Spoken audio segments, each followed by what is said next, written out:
j'ai voulu partir déjà avec la communauté des frères et sœurs des campagnes. C'était très très important pour moi de me joindre à ce groupe-là.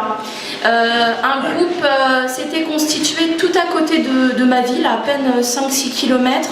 Alors j'en ai fait 40 de plus, 40-50 de plus pour me joindre au groupe des frères et sœurs des campagnes, parce que voilà, je voulais partir avec eux, parce que je me suis rapprochée de cette communauté et pour moi c'était important de faire ce chemin-là avec eux. Alors en fait, pendant ces JMJ, j'ai vécu beaucoup de choses et quand on m'a demandé de témoigner, ça a été difficile de me dire qu'est-ce que je peux retenir de ces journées mondiales. Donc je voudrais partager avec vous 4 choses. J'ai essayé de sélectionner 4 choses qui ont été importantes pour moi. Donc je vais juste vous les écrire pour que je pense que ça s'imprégnera mieux du coup pour pouvoir le partager avec vous. Alors la première chose du coup, et que je développerai après, je l'ai intitulé la guerre, la violence et moi, avec un point d'interrogation. Alors pourquoi ? Moi, sur les 2 semaines des JMJ, je n'ai passé qu'une seule semaine sur les 2. Donc j'ai passé la semaine avec le pape. Pendant cette semaine-là, malheureusement, vous savez tous, on a eu le terrorisme avec ce prêtre qui a été égorgé. Et donc on nous a partagé cette nouvelle pendant les JMJ. Et pendant la messe du pape, à la suite de cette nouvelle, j'étais très touchée par cet événement. Et j'ai vraiment été blessée par cet événement en me disant mais dans quel monde on vit ? Quel est notre avenir aujourd'hui ? On est dans un monde en guerre, dans un monde en souffrance, dans un monde en violence. Et je me disais, pendant la messe, pendant l'Eucharistie, avec ce sacrifice qui était devant nous en train d'être accompli par la messe, qu'est-ce que moi je peux faire pour pouvoir passer cette souffrance de la guerre ? Donc j'ai beaucoup pleuré pendant la messe et après la messe, je me suis rendu compte en fait que je participais à cette guerre. Parce qu'en fait, les JMJ m'ont montré la vie en communauté. Et c'est très dur de vivre avec les autres, d'aimer les autres et d'être patient avec les autres, d'aimer leurs défauts, voilà, d'avoir cette patience. Et je me suis dit, mais tu es la première à participer à cette guerre. Parce qu'en n'étant pas patiente, en n'étant pas attentif à celui qui était à côté de toi, en n'essayant pas d'aimer l'autre avec tout ce qu'il est, avec tout ce qu'il peut être, et ben moi je participe à cette guerre et c'est moi qui fais le premier pas pour cette guerre-là. Et j'ai essayé du coup de partager vraiment et d'être patiente avec les gens qui m'entouraient. C'était vraiment pas facile. Et en fait c'est un chemin de tous les jours, vivre en groupe, vivre en communauté, vivre avec les gens qui nous entourent et apprendre à les aimer. Et voilà, c'est une des premières choses que j'ai vécues pendant ces JMJ. La deuxième chose que j'ai vécue, alors je l'ai intitulée « Un homme à l'image du Christ, le pape François ». C'est toi ça.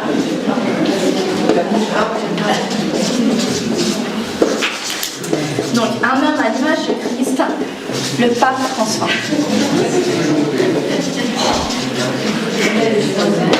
Alors, comme peut-être plusieurs personnes, je pense que, moi j'ai connu 3 papes dans ma vie. J'ai connu le pape Jean-Paul II, mais j'étais très jeune, donc du coup, je l'ai connu sur la fin de sa vie, donc pour moi c'était pas très révélateur. Benoît, avec lequel j'ai pas eu beaucoup d'adéquation, même si c'est un homme extraordinaire, je ne remets pas en question. Et puis François. Et j'ai l'impression que c'est le premier pape de ma vie en fait. Il est incroyable, il est vraiment incroyable. Beaucoup, je pense que voilà, il est incroyable. Alors, je voulais juste vous partager, vous lire il a fait beaucoup de textes, beaucoup d'homélies qui étaient vraiment génialissimes. Et j'ai sélectionné juste un tout petit passage que je vais vous lire. C'est lors du chemin de croix. Donc, il a fait un long texte. J'ai sélectionné un tout petit passage parce que je trouve que ça représente un petit peu ce dont on parlait. On a parlé un petit peu dans certains groupes de partage auxquels j'ai participé, de la violence, de tout ça, et où où est Dieu dans tout ça? Donc peut-être que j'ai un début de réponse avec le pape François a peut-être un début de réponse. J'avais faim et vous m'avez donné à manger. J'avais soif et vous m'avez donné à boire. J'étais un étranger et vous m'avez accueilli. J'étais nu et vous m'avez habillé. J'étais malade et vous m'avez visité. J'étais en prison et vous êtes venu jusqu'à moi. Ces paroles de Jésus répondent à l'interrogation qui résonne souvent dans notre esprit et dans notre cœur. Où est Dieu? Où est Dieu si dans le monde il y a le mal? S'il y a des hommes qui ont faim, qui ont soif, sans toit, des déplacés, des réfugiés, où est Dieu lorsque des personnes innocentes meurent à cause de la violence, du terrorisme, des guerres? Où est Dieu lorsque des maladies impitoyables rompent des liens de vie et d'affection? Ou bien lorsque les enfants sont exploités, humiliés et qu'eux aussi souffrent à cause de graves pathologies? Où est Dieu face à l'inquiétude de ceux qui doutent et de ceux qui sont affligés dans l'âme? Il existe des interrogations auxquelles il n'y a pas de réponse humaine. Nous ne pouvons que regarder Jésus et l'interroger lui. Et voici la réponse de Jésus. Dieu est en eux.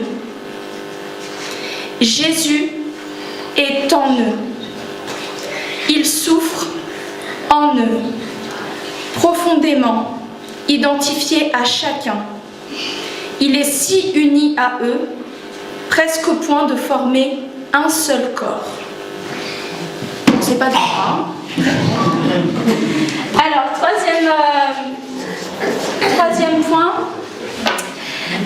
je l'ai intitulé « Heureux les cœurs purs ».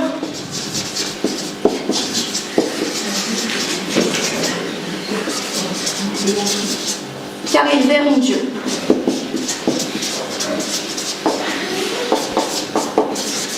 Alors ça, c'est un hommage en fait aux gens qui m'ont accueilli là-bas en Pologne.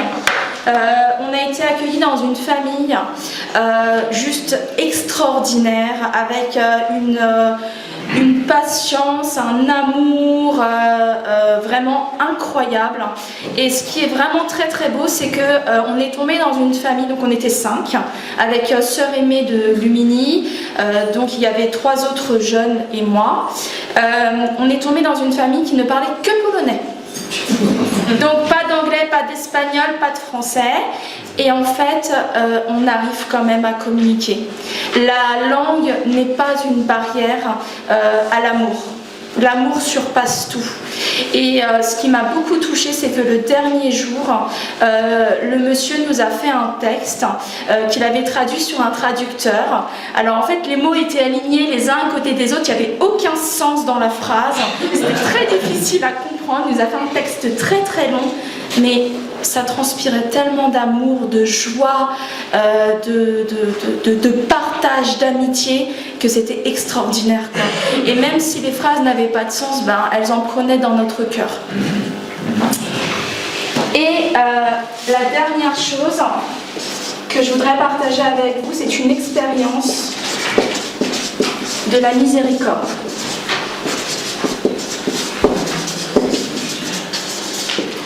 Alors, vous savez, le thème des JMJ, c'est quoi? Voilà. Alors, pour terminer, du coup, ce sera mon dernier point, donc j'ai presque fini. Je vais vous proposer de prendre un temps de prière ensemble par rapport à une image que j'ai reçue sur la miséricorde et que je voudrais partager avec vous. Alors, je voudrais, s'il vous plaît, si c'est possible, que vous fermiez les yeux et que vous essayiez de m'écouter à imaginer une situation. Alors, imaginez une voiture sur une route de montagne. Alors ça tombe bien, hein? Alors c'est pas forcément une route de montagne avec des lacets, mais plus avec du haut et du bas. Vous voyez, vous montez, vous descendez.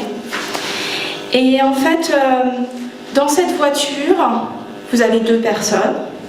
Vous avez vous, qui êtes le conducteur, et près de vous, vous avez Jésus. Et en fait, dans cette voiture, elle est très très encombrée. Il y a plein de bazar, plein de valises, plein de choses qui sont pas forcément très correctes. Et parfois, vous vous arrêtez, vous abandonnez quelques lots, quelque chose qui sont assez lourdes. Vous les laissez sur le pas, sur le bord de la route. Et Jésus vous laisse piloter. Il n'y a pas de problème, c'est vous qui décidez. C'est vous qui contrôlez. Lui, il est là, il vous accompagne en toute liberté. Et puis vous arrivez à une montée. Et là, la voiture se stoppe parce qu'il faut redescendre. Cette descente, pour descendre, il va falloir plonger dans la miséricorde de Dieu, dans cet amour profond, dans ce feu enflammé d'amour qui n'attend que vous et que votre personne. Jésus descend, il est près de vous. Il attend que vous preniez les commandes de cette voiture pour pouvoir y aller. Il n'y a que vous qui pouvez décider de faire cette descente. Ça fait peur quand même. On a peur de descendre dans cet amour miséricordieux, de se sentir aimé, profondément aimé, d'un amour pur, gratuit. Finalement, vous décidez d'y aller quand même. Donc vous remontez dans la voiture, Jésus est près de vous, il vous suit, il est là. Une fois que vous avez traversé cet amour miséricordieux, cet amour infini, vous sentez une paix profonde, un feu d'amour qui vous embrase de tout votre cœur, vous êtes imprégné profondément de cet amour. Maintenant, allez-vous décider de laisser le volant à Jésus ?